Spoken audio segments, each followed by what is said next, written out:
Sa oras ng pagkain. Sapagkat hindi oras ng pagkain. Hindi niya mahagilap kung saan daw nagpupunta ang mga anak niya. Sabi at kakaipon lamang daw sila sa oras ng pagkain. Kaya sinasamantala raw niya. Habang kumakain, pangaral daw silang pangaral na magpatawa sa mga anak nila.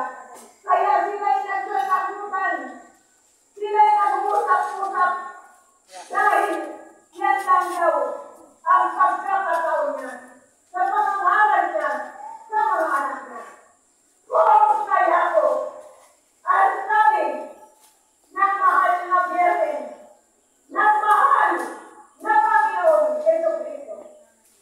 Kung talaga daw kung ayaw ninyong ganahin ang kagustuhan na magaganap sa buong mundo ito, igalan ninyo ang oras ng pagkain. Dapat may oras kayo sa pangangaral sa inyong mga anak.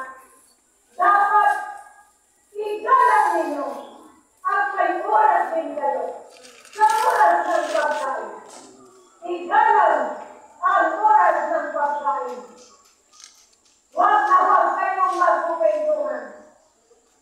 Kailangan igalan ang oras ng pagkain.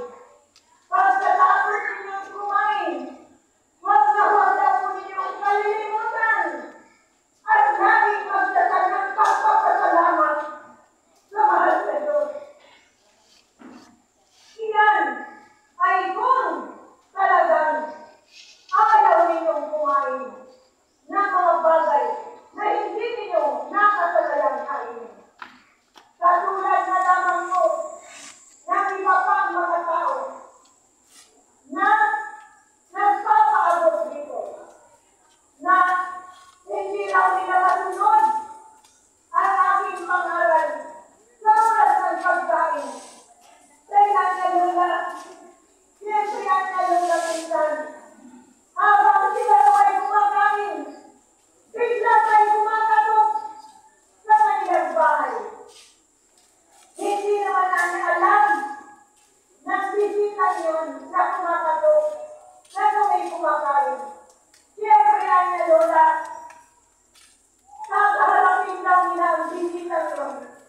Kahit na daw sila kumakain, talagang bumabangon sila sa upuan, maalis sila para pagbukan ang kumakatok. Kaya na Lola, hindi naman na niya maiwasan na hindi kami makipagkwentuhan dahil bisitaan na yun. Subalit po,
ilong.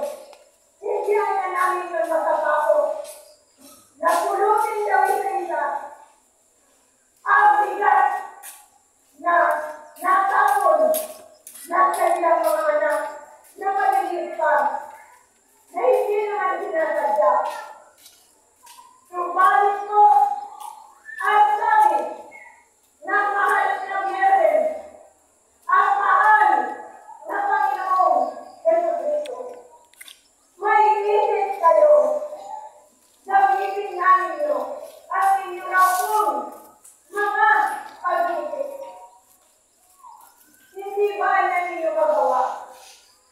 Kung wala